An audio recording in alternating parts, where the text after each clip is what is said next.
এই দুনিয়ার যত ভালোবাসা সব কিছু নকল। সব কি? আসল ভালোবাসা কার? আল্লাহর ভালোবাসা হলো আসল ভালোবাসা। ও যুবক,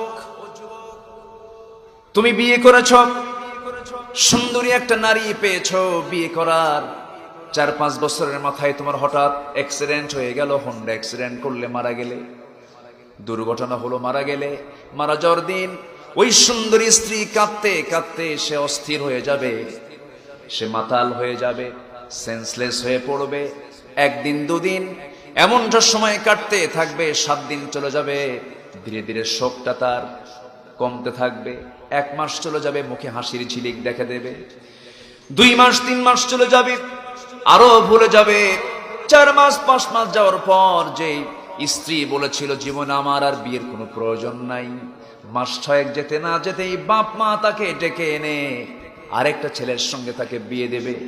বিয়ে দেওয়ার পর ওই নতুন স্বামী পেয়ে বাপ মাকে ডাক দিয়ে বলবে, মা আগের স্বামীর চাইতে এই স্বামীটা আরো ভালো। ভালোবাসা কি আসল না নকল?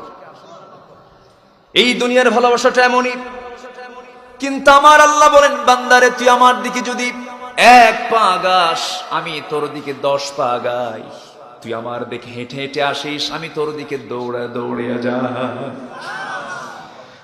আমার রহমতের দৌড়ে তুই যদি জোশ মারতে পারিস, আমি তোর সমস্ত গুনাহগুলোকে মাফ করে দেব। কি সুন্দর একটা আশার দিকের আয়াত।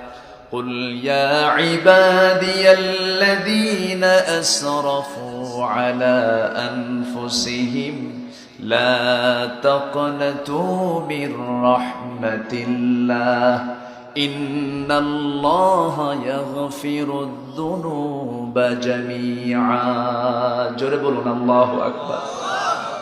ও বান্দা, তুই হতাশ হবি না, নিরাশ হবি না। যত বড় গুনাহ হোক না কেন আমার কাছে মাফ চা, চোখের পানি ফেলে মাফ চেয়ে নে। আমি তোর সমস্ত গুনাহগুলো আমি আল্লাহ তোকে মাফ করে দেব। কে মাফ করবেন?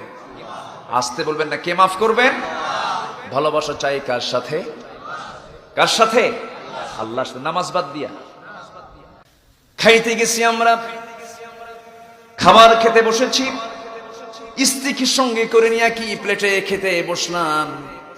আম্মা জান আয়েশা বলেন, আমার ঘরে কোনো ফার্নিচার ছিল না, আমার ঘরে কোনো আসবাবপত্র ছিল না, আমার ঘরে এমনও সময় চলে গেছে মাসের পরে মাস, উনুনে আগুন জ্বলে নাই, রান্না বান্না হয় নাই, পানি খেয়ে কোনো মতো রাতটা পাড়ি দিয়েছি।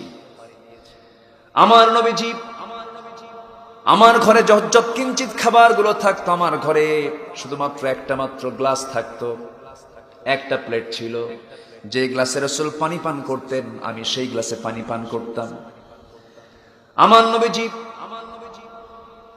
যেই প্লেটে খাবার খেতেন, আমি সেই প্লেটে খাবার খেতাম। ঘুমানোর সময় একই বালিশে ঘুমিয়ে পড়তাম। আমার বন্ধুগণ, রাত্রে যে ঘুমাতে যাব, স্ত্রীর সঙ্গে সুন্দর সুন্দর মিষ্টি মিষ্টি কথা বলবো, এটাও যদি সুন্নাত তরিকা হয়, এটাও ইবাদত বলে গণ্য হয়ে যাবে।